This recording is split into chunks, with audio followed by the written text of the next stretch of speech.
Hello friends, you are welcome in my AJS Fix channel. मित्रांनो, आज आपण एका वेगळ्या टॉपिकवरती चर्चा करणार आहोत. तो टॉपिक म्हणजे semiconductors and semiconductor devices.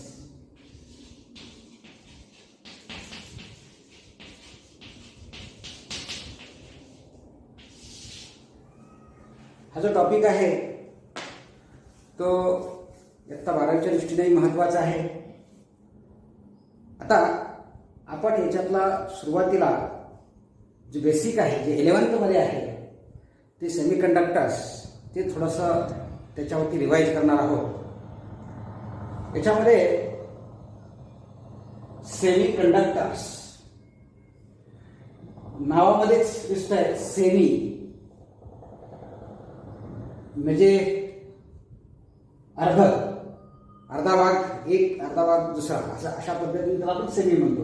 Conductors म्हणजे ज्याच्यातून इलेक्ट्रिसिटी इझिली फ्लो होते, त्याला आपण कंडक्टर असं म्हणतो. मित्रांनो, आपल्याकडे जे मटेरियल दिसतं, मॅटर आहे, हे मॅटर आपण वेगवेगळ्या पद्धतीने क्लासिफिकेशन करत असतो.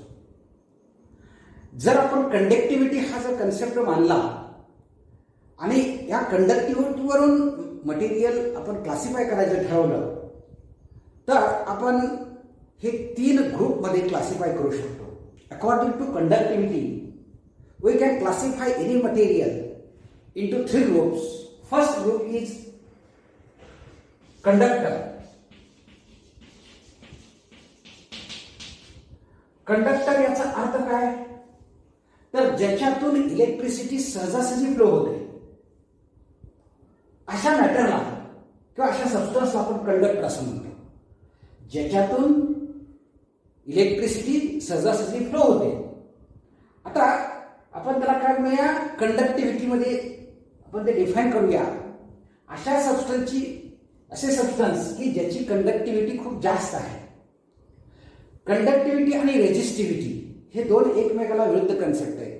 आपण करंट इलेक्ट्रिसिटी हा जो टॉपिक आहे, त्याच्यामध्ये ही कंडक्टर याच्याविषयी आपण चर्चा केली आहे. त्याचबरोबर कंडक्टिव्हिटी आणि रेजिस्टिव्हिटी हे 2 कन्सेप्टही आपण पाहिलेले आहेत. मग असे सबस्टन्स किंवा असं मटेरियल की ज्याची कंडक्टिव्हिटी खूप जास्त आहे, याचा अर्थ ऑटोमॅटिकली त्याची रेजिस्टिव्हिटी खूप कमी आहे, अडथळा खूप कमी आहे. अशा सबस्टन्सला आपण काय म्हणतो, कंडक्टर असं म्हणतो. त्याच्यानंतर दुसरा प्रकार तो म्हणजे इन्सुलेटर.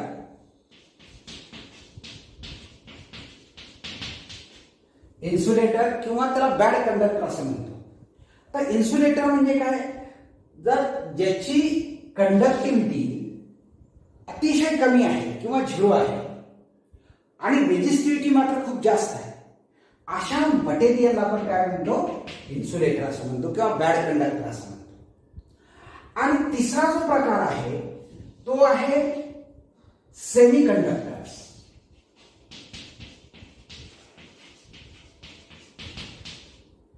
तर सेमी म्हणजे अर्धा कंडक्टर, थोडक्यात अर्धसुहाग त्याला मराठीमध्ये शब्द आहे. सेमीकंडक्टर म्हणजेच तो काही इन्सुलेटर आणि कंडक्टरच्या मधला भाग आहे. म्हणजे असे सबस्टन्स की ज्याची कंडक्टिव्हिटी कंडक्टरपेक्षा कमी आहे पण इन्सुलेटरपेक्षा जास्त आहे. तसंच रेजिस्टिव्हिटी सुद्धा आहे. त्याची रेजिस्टिव्हिटी सुद्धा काय असते, कंडक्टर आणि इन्सुलेटरच्या मध्ये असते. अशा सबस्टन्सला आपण काय म्हणतो, सेमीकंडक्टर्स असं म्हणतो. The substances having conductivity or resistivity lies between conductor and insulator. Those substances are called semiconductors. आता या पद्धतीनं आपण काय करतोय, जे मॅटर आहे ते मॅटर किंवा सबस्टन्सेस या 3 ग्रुपमध्ये काय करतोय, क्लासिफाय करतोय. आता ही कंडक्टिव्हिटी नेमकी याच्यामध्ये जास्त असते, या इन्सुलेटरमध्ये अगदीच कमी असते किंवा नसतेच, 0 असते असं म्हटलं तरी काही वावगं ठरणार नाही. किंवा सेमीकंडक्टरमध्ये या दोन्हीच्या मध्ये असते. कंडक्टिव्हिटी नेमकी कोणत्या घटकावरती डिपेंड असते याच्याविषयी आपण पाठीमागच्या 11च्या काही टॉपिकमध्ये स्टडी केलेला आहे. पुन्हा एकदा आपण याचा विचार करूया. जे कंडक्टर्स असतात ते कंडक्टर्स त्याची कंडक्टिव्हिटी आपण काय म्हणतोय जास्त असते. आणि ही कंडक्टिव्हिटी नेमकी कशावरती तर त्या मॅटरमध्ये असणारे charge carrier, free charge carrier. एखाद्या ठिकाणी करंट फ्लो होतो याचा अर्थ काय असतो तर त्या ठिकाणी इलेक्ट्रिक चार्जेस फ्लो होतात. चार्ज तिथं एका ठिकाणाहून दुसऱ्या ठिकाणी फ्लो होत असतो. मग हा चार्ज फ्लो करण्यासाठी काही चार्ज कॅरियर्स असतात किंवा काही कण असे असतात, लहान लहान पार्टिकल असे असतात की जे काय करतात त्याच्यावरती काहीतरी चार्ज असतो. हा चार्ज फ्लो होत असतो. मग करंट जो आहे तो करंट कुणाशी रिलेटेड आहे फ्लो ऑफ चार्ज रिलेटेड आहे. आणि हा चार्ज फ्लो होतो म्हणजे काय होतं तर हे चार्ज पार्टिकल तिथे अवेलेबल असणं गरजेचं आहे. मुव्हेबल चार्ज पार्टिकल असणं गरजेचं आहे. एका ठिकाणी फिक्स असतील किंवा ते जर मूव्ह होत नसतील तर त्या ठिकाणी करंट आहे असं म्हणता येणार नाही.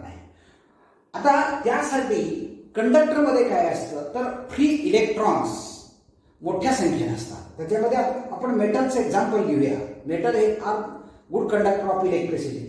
मेटल्समध्ये काय असतात फ्री इलेक्ट्रॉन्स, मुक्त इलेक्ट्रॉन जे असतात ते खूप मोठ्या संख्येने असतात आणि त्यामुळे ते सहजासहजी एका ॲटम मधून दुसऱ्या ॲटम मध्ये जाऊ शकतात. समजा हा ॲटम इथे घेतला, हा त्याचा न्यूक्लियस असेल, त्याच्याभोवती हा ऑर्बिट्स असतात आणि या ऑर्बिटमध्ये आपण काय म्हणतो इलेक्ट्रॉन्स असतात. आता याच्यामध्ये अशा काही ऑर्बिट्स असतात की दुसऱ्या ॲटम बरोबर ह्या ऑर्बिट्स काय होतात ओव्हरलॅप होतात आणि याच्यामुळं या ऑर्बिटमधले जे इलेक्ट्रॉन असतात ते सहजासहजी एका ॲटमच्या ऑर्बिटमधून दुसऱ्या ॲटमच्या ऑर्बिटमध्ये ट्रान्सफर होऊ शकतात आणि यालाच आपण काय म्हणतो फ्री इलेक्ट्रॉन्स असं म्हणतो. आणि कंडक्टरमध्ये अशा पद्धतीचे फ्री इलेक्ट्रॉन्स खूप मोठ्या संख्येने असतात आणि ते काय करतात चार्ज कॅरियर म्हणून काम करतात आणि हे charge carrier are responsible for flow of electric current असं म्हणतो आपण. आता याच्या उलटी कंडिशन काय असते इन्सुलेटरमध्ये असते. इन्सुलेटरमध्ये काय असतं तर हे जे ॲटम्स असतात हे जरा थोडेसे लांब लांब असतात एकमेकापासून. म्हणजेच याचे जे आउटर ऑर्बिट्स असतात ते एकमेकांमध्ये ओव्हरलॅप होत नाहीत आणि हे जे इलेक्ट्रॉन असतात ते याच्यातून ह्या दुसऱ्या ॲटम मध्ये ट्रान्सफर होत नाही आणि याचा परिणाम काय होतो तर त्या ठिकाणी फ्री चार्ज कॅरियर्स नसतात. चार्जेस आहेत इन्सुलेटरमध्ये सुद्धा चार्जेस आहेत. आपल्याला माहिती आहे कुठलाही ॲटम त्याच्यामध्ये इलेक्ट्रॉन्स असतात, प्रोटॉन्स असतात. या ठिकाणी केंद्रकाच्या ठिकाणी प्रोटॉन्स असतील, त्याच्या भोवती फिरणारे निगेटिव्ह चार्ज इलेक्ट्रॉन्स असतील. पण त्या ठिकाणी फ्री इलेक्ट्रॉन्स नसतात तर ते काय केले असतात ह्या न्यूक्लियस बांधले गेले न्यूक्लियस बरोबर बांधले गेलेले असतात. यांना आपण काय म्हणतो बाउंडेड इलेक्ट्रॉन्स. आणि हे इलेक्ट्रॉन्स सहजासहजी हा ॲटम सोडून बाहेर जाऊ शकत नाही, या ॲटम मधून या ॲटम मध्ये येऊ शकत नाही. मग या ठिकाणी काय होतं चार्ज कॅरियर नसल्यामुळं इलेक्ट्रिसिटी त्या ठिकाणी फ्लो होऊ शकत नाही. फ्री चार्ज कॅरियर म्हणून आपण या ठिकाणी फ्री चार्ज कॅरियर्स अवेलेबल नाहीत आणि म्हणून या ठिकाणी त्याची कंडक्टिव्हिटी जी आहे ती अतिशय कमी असते. त्याच्यानंतर तिसरा प्रकार जो आहे तो म्हणजे सेमीकंडक्टर. आता सेमीकंडक्टरमध्ये काय असतं तर इथं सुद्धा कोव्हॅलंट बॉन्डिंग झालेलं असतं. पण ते कोव्हॅलंट बॉन्डिंग लो टेम्परेचरला ते इलेक्ट्रॉन जे असतात कोव्हॅलंट बॉन्डिंग होताना झालेले शेअरिंगमध्ये घेतलेले ते इलेक्ट्रॉन बाउंडेड असतात. त्या न्यूक्लियसची बांधले गेलेले असतात, ॲटमची बांधले गेलेले असतात. त्या ठिकाणी सुद्धा फ्री इलेक्ट्रॉन्स अवेलेबल नसतात.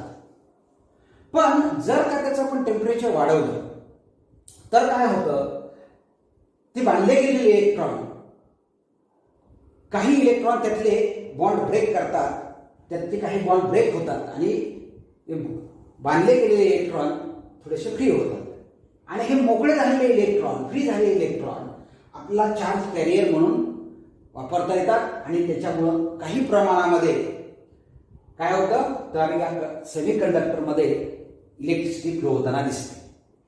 आता मेटल आणि सेमीकंडक्टर, कंडक्टर आणि सेमीकंडक्टर यांचा जर विचार केला, त्याची कंडक्टिव्हिटी आणि टेम्परेचर यांचा जर ग्राफ आपण काढायचा प्रयत्न केला तर तो ग्राफ या पद्धतीने येतो. आता पहिल्यांदा आपण काय करूया, याच्यावरती कंडक्टिव्हिटी घेऊया.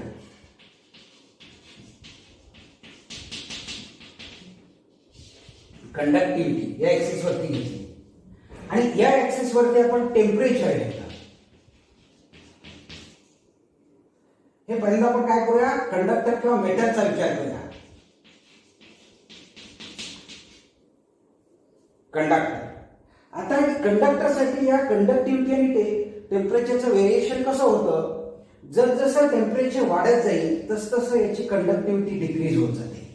का होत जाते वगैरे याच्यासाठी आपण करंट इलेक्ट्रिसिटी हा जो टॉपिक आहे किंवा करंट थ्रू कंडक्टर हा जो टॉपिक आहे त्याच्यामध्ये माहिती घेतलेली आहे. जसं टेम्परेचर वाढत जातं तसं याची कंडक्टिव्हिटी डिक्रीज होत जाते आणि रेझिस्टिव्हिटी वाढत जाते. आणि दुसरा प्रकार आहे तो म्हणजे सेमीकंडक्टर. सेमीकंडक्टरच्या बाबतीमध्ये काय होतं, ही कंडक्टिव्हिटी असते, कंडक्टिव्हिटी आणि इकडे काय आहे टेम्परेचर. टेम्परेचर वाढवलं की कंडक्टिव्हिटी काय होत जाते, इन्क्रीज होत जाते. जसं टेम्परेचर वाढेल तसं या सेमीकंडक्टरची कंडक्टिव्हिटी काय होत जाते, वाढत जाते. आणि कंडक्टरच्या बाबतीमध्ये काय होतं, उलट होतं. तर टेम्परेचर वाढवलं की त्याची कंडक्टिव्हिटी डिक्रीज होते. मग या पद्धतीनं आपल्याला हे कंडक्टर, सेमीकंडक्टर आणि इन्सुलेटर याच्याविषयी थोडक्यात माहिती सांगता येते. आता याच्यानंतर आपल्याला हे जे सेमीकंडक्टर्स आहेत त्याचं थोडक्यात क्लासिफिकेशन बघायचं आहे. हे क्लासिफिकेशन वेगवेगळ्या पद्धतीने केलं जातं, पण निसर्गामध्ये 3 प्रकारचे सेमीकंडक्टर आपल्याला पाहायला मिळतात. एक एलिमेंटल सेमीकंडक्टर,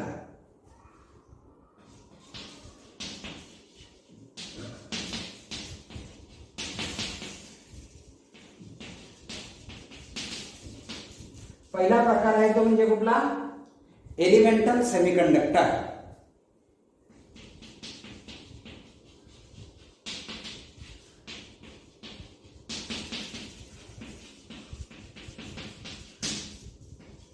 त्याच्यानंतर दुसरा प्रकार आहे compound semiconductors.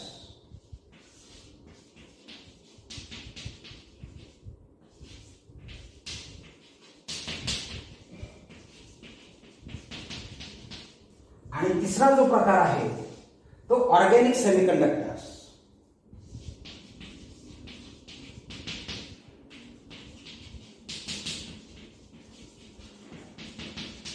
Organic semiconductors.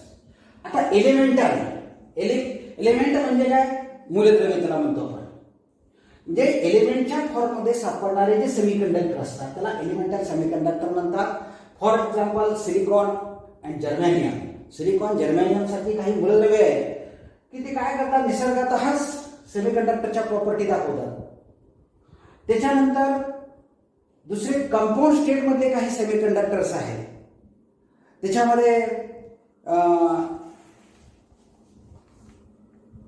Calcium sulphide, zinc sulphide यासारखे काही कंपाऊंड संयुग त्याला म्हणतो आपण. कंपाऊंड सेमीकंडक्टर्स आहेत जे वेगवेगळे त्या ठिकाणी इलेमेंट एकत्र येऊन काय होत असतं, कंपाऊंड तयार होत असतं. आणि कंपाऊंडच्या स्वरूपामध्ये काही सेमीकंडक्टर्स असतात. त्याचबरोबर काही ऑर्गॅनिक सेमीकंडक्टर्स आहेत, त्याच्यामध्ये अँथ्रेसिन, पॉलीएनालिन यासारखे काही ऑर्गॅनिक सेमीकंडक्टर्स आहेत. आता त्याच्यापैकी हे ऑर्गॅनिक सेमीकंडक्टरचे फारसे काही अजूनपर्यंत जास्त आपल्याला काही उपयोग लक्षात आलेले नाही. हा नवीन कन्सेप्ट आहे जरा. पण एलिमेंटल सेमीकंडक्टर आणि कंपाऊंड सेमीकंडक्टर याचा मात्र आपल्या मानवी जीवनामध्ये आजच्या आधुनिक काळामध्ये खूप खूप किंवा अत्यंत महत्त्वाचा हा पार्ट आहे.